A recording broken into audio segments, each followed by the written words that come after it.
अस्सलाम वालेकुम। शहीद सियालवी आपसे मुखातिब हूँ। आज की ऑल पार्टीज कॉन्फ्रेंस आप लोगों ने सुनी होगी। नवाज शरीफ साहब बड़े खूबसूरत अंदाज में जिस तरीके से अफवाज पाकिस्तान पे तबर्रा कर रहे थे, शायद वो ये बात भूल चुके हैं कि जनरल जिलानी के घर के बाहर 3-3 घंटे अपनी गाड़ी के ऊपर फूलों का गुलदस्ता लेके और फ्रूट की एक बास्केट लेके कौन इंतजार में खड़ा होता था। शायद वो ये भूल गए हैं कि जनरल ज़ियाउल हक शहीद को वालिद मोहतरम का दर्जा किसने दिया था।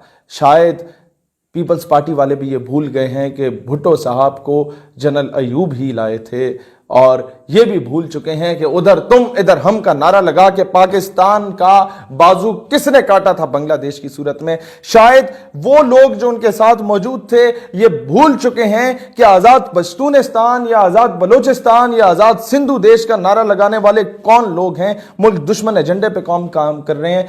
और इस ऑल पार्टीज कॉन्फ्रेंस में क्या यह बात गवर्नमेंट को कही गई कि 16 साल से इमरान खान ने आफिया सिद्दीकी के नाम पे सियासत की, 2 साल हो गए रियासत मदीना को बने हुए, अमीरुल मोमिनीन इस रियासत मदीना का जो इमरान खान बना हुआ है उसने अभी तक 2 सालों में डॉक्टर आफिया सिद्दीकी का जिक्र तक नहीं किया। क्यों नहीं किया? क्या यह बात पूछी गई एपीसी में? क्या यह बात पूछी गई एपीसी में कि अभिनंदन को बाइज्जत तौर पे बरी क्यों किया गया? कर्नल हबीब को वापस क्यों नहीं बुलाया गया? अफजल गुरु की मैयत जो अभी तक उसके अहले खाना को नहीं दी गई वो क्यों नहीं दी गई? उसके मुतालबे में बहुत कुछ किया जा सकता। क्या पूछा एपीसी ने? नहीं पूछा। क्या एपीसी ने यह बात हुकूमत पाकिस्तान से पूछी कि बिजली, पानी, गैस जो बेसिक नेसेसिटीज हैं इस कौम की वो उसको वापस दी गई हैं या नहीं गई? नहीं पूछी। क्या हुकूमत पाकिस्तान से ऑल पार्टीज कॉन्फ्रेंस की तमाम ऑपोजिशन जमातों में से किसी एक ने भी पूछा कि मसला कश्मीर पर मैदान अमल में क्यों नहीं निकल रहे? तुम्हें किस चीज का इंतजार है? क्या जिहाद वही जायज है जो अमेरिका की खुशनुदी से हो? क्या जिहाद वही जायज है जो कि अफगानिस्तान के मामले में अगर रूस के खिलाफ करना हो तो जिहाद है, अमेरिका के खिलाफ बोलना हो तो दहशतगर्दी है? ये बातें क्यों नहीं बोली जाती भाईजान?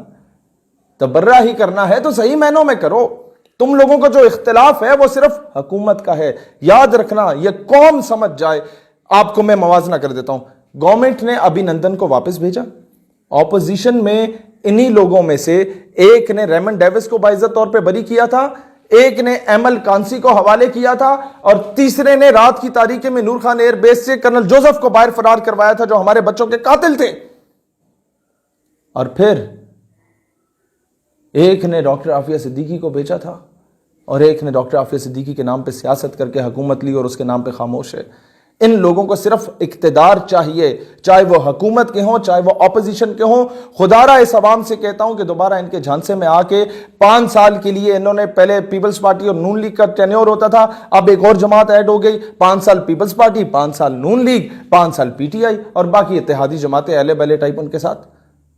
इस कौम को अब मजीद अंग्रेज़ों के कुत्ते नहलाने वाले जो 70 सालों से नहला रहे थे वो मज़ीद इस कौम पे मुसल्लत नहीं रह सकते। 25 सितंबर को अब ये नौजवान फ़ैसला करेंगे कि क्या करना है।